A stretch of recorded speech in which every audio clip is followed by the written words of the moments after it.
Dans la somptueuse salle du Bénin Royal Hotel, la première édition du programme de leadership a été lancée. Ce programme que vous suivez a été conçu par l'OMS pour accompagner les États membres dans un processus de développement du leadership dans le secteur de la santé afin de contribuer à transformer le système sanitaire pour l'atteinte de meilleurs résultats de santé en investissant dans les aptitudes des décideurs et gestionnaires de nos systèmes de santé.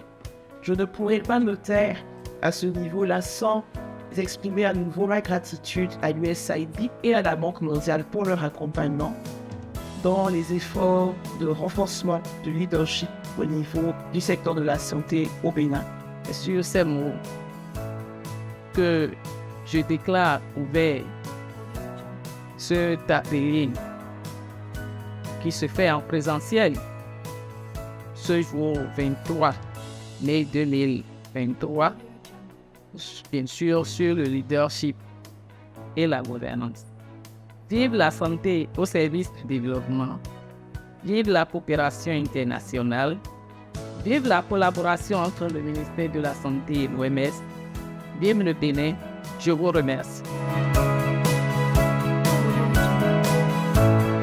Cet événement a rassemblé des hauts cadres du ministère de la Santé, intentionnellement sélectionnés sur une période de 4 jours, soit du 23 au 26 mai 2023. Les bénéficiaires de ce programme n'en sont sortis que gagnants et heureux. L'un des plus gros défis auxquels je fais face, c'est la gestion des ressources humaines. Et la gouvernance ou la gestion assez sur les résultats. Et quand on a des ressources humaines insuffisantes, ça reste un très très gros défi pour garder les équipes motivées à travailler pour l'atteinte des objectifs. À tout ce beau monde, les plus jeunes, ou même vous n'êtes pas sans le savoir, les plus jeunes, ils sont très agités, ils veulent aller vite, alors que dans un groupe, il faut évoluer ensemble. Nous ne devons pas négliger quelqu'un, nous devons évoluer ensemble et avoir les objectifs ensemble.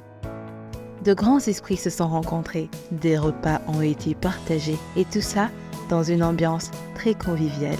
On va résumer ce domaine-là en un seul, c'est la santé maternelle et infantile qui tient tant à cœur au ministre de la Santé, surtout les réductions des décès néonataux et maternels. C'est vrai que cette phase, qui est une phase présentielle, elle a été de 4 jours, donc peut-être un peu courte, mais très riche. En enseignement, nous avons appris beaucoup de choses, dont, entre autres, les caractéristiques d'un leader qui doit se connaître lui-même et connaître aussi son équipe.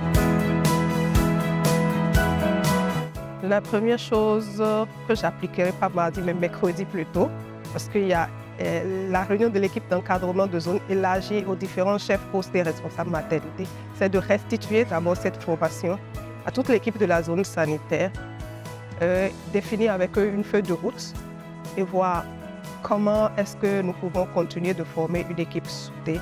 Le programme de leadership pour la transformation de la santé en Afrique s'est clôturé sur une belle note et bien sûr, l'espoir d'une deuxième édition.